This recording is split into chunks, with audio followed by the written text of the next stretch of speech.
Bonjour, c'est Morgane Soularue. On ne le sait pas toujours, mais la ville de Rennes possède un riche patrimoine religieux puisque 10 églises et chapelles lui appartiennent. Dans ce nouvel épisode de Raconte-moi Rennes, nous allons remonter le temps pour nous plonger dans leur histoire.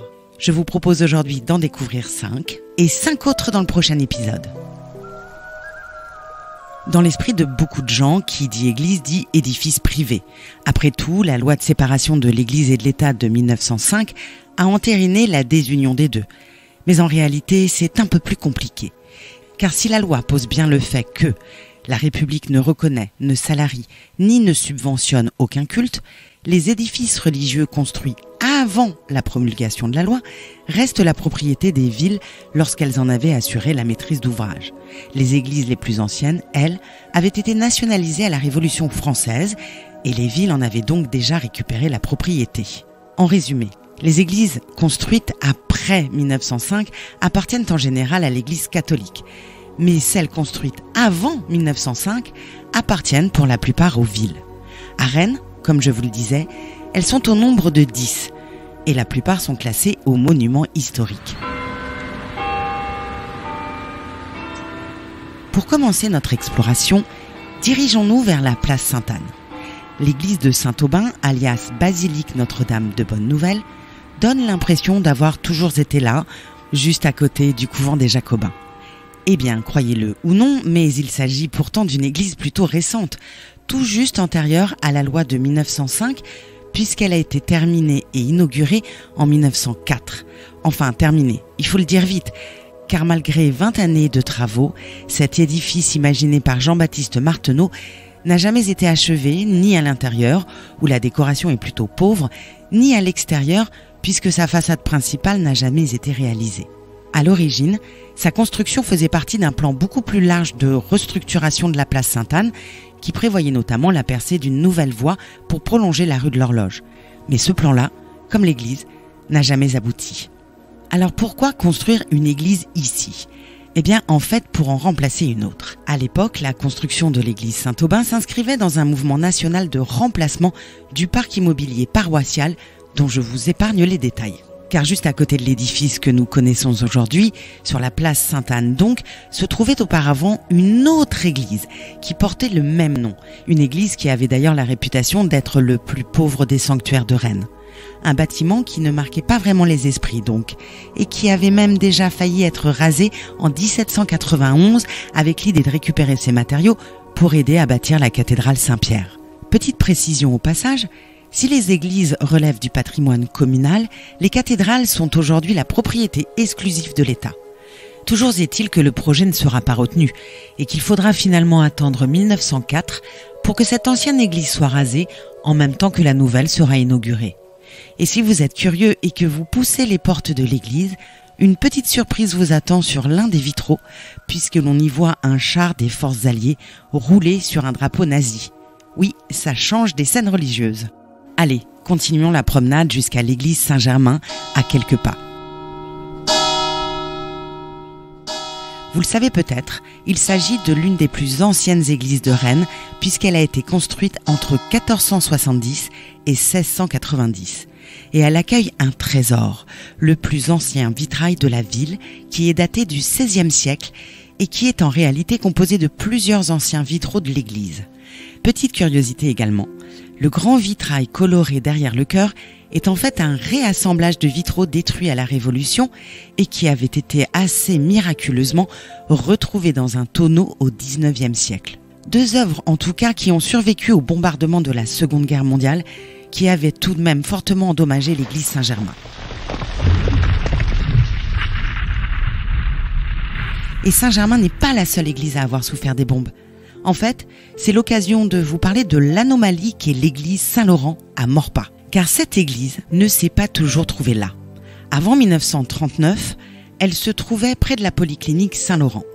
Sauf que pendant la guerre, un lâcher sauvage d'obus incendiaires va très lourdement l'endommager et la rendre inutilisable. La ville va donc décider de la reconstruire à Maurepas dans un style qui n'a vraiment rien à voir avec la première, puisque la nouvelle a une architecture typique des années 1960. Bref, si vous vous posiez la question, vous êtes désormais fixé. C'est cette reconstruction qui explique qu'une église aussi récente appartienne à la ville. L'exception qui confirme la règle en quelque sorte. Et maintenant, dirigeons-nous vers le Tabor. La 4e église de notre liste n'est autre que l'église Saint-Melaine. Notre-Dame de Saint-Melaine, de son nom complet, qui se trouve juste à côté du parc. Pour la petite histoire, elle a été érigée hors de l'enceinte de la ville, sur la tombe de Saint-Melaine, considéré comme le tout premier évêque de Rennes au début du VIe siècle. Alors évidemment, pas de miracle. L'église que nous connaissons aujourd'hui n'est pas aussi ancienne. Elle a été plusieurs fois brûlée, reconstruite, endommagée et a finalement été complètement remplacée par une église romane du XIe-XIIe siècle. Une église romane qui a elle-même été en grande partie remplacée par la suite, même s'il en subsiste toujours quelques traces, comme les bases de la tour du clocher ou encore des chapiteaux sculptés qui sont conservés au musée de Bretagne. À noter que l'église Saint-Melaine a elle aussi lourdement été touchée lors de la Seconde Guerre mondiale, puisque le bombardement raté de mai 1943 va souffler la quasi-totalité de ses vitraux. Alors il n'y a pas de bon moment pour un bombardement, mais on peut tout de même dire que le timing de celui-ci était particulièrement mauvais. Car en 1942, seulement une année avant le bombardement qui détruira les vitraux donc, un immense vitrail de 8 mètres de haut, représentant la translation de la dépouille du Saint-Évêque Melaine arrivant aux portes de la ville de Rennes par la Vilaine, venait d'être installé. Lourdement endommagé, il n'a été restauré qu'en 1988. Quoi qu'il en soit, l'église Saint-Melaine a traversé les époques et elle se voit de loin. Et en effet, ça n'est pas un hasard si son clocher est aussi haut. Au XIXe siècle, le curé de la paroisse décide de voir les choses en grand. Il veut que son église se voie de tout Rennes. L'idée est donc d'en faire un point culminant de la ville. Et sitôt dit, sitôt fait, la tour octogonale du clocher de Saint-Melaine est surélevée en 1855 et couronnée d'une impressionnante statue de la Vierge, histoire de la faire monter encore un peu plus haut. Mission accomplie. Pour finir notre promenade du jour dans les églises de Rennes, je vous propose de vous diriger vers l'église Toussaint, rue du capitaine Alfred Dreyfus. L'édifice a été terminé en 1651 et est franchement imposant. Mais à la base, il ne s'agissait pas du tout d'une église. Il s'agissait d'une chapelle, et pour être plus précise, de la chapelle du collège Saint-Thomas-Becket, ancien collège des Jésuites à Rennes, aujourd'hui remplacé par le lycée Émile Zola.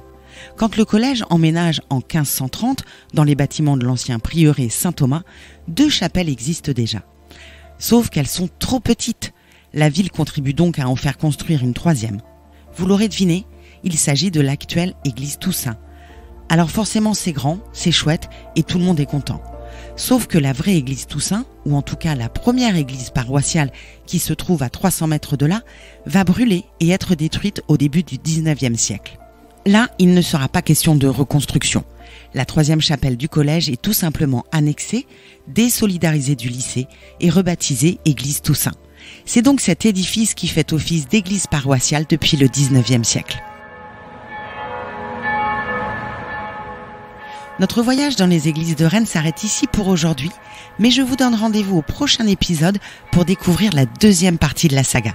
Je vous y dévoilerai les incroyables miracles dont l'église Saint-Sauveur a été témoin, les étonnantes vies de la chapelle Saint-Yves, ou encore quelques anecdotes croustillantes sur l'église Saint-Étienne et son quasi-homonyme, le théâtre du Vieux Saint-Étienne. Les églises de Rennes, épisode 1. C'était Morgane Sous-la-Rue. Je vous dis à bientôt pour un nouvel épisode de Raconte-moi Rennes, votre série de podcasts sur l'histoire de notre ville.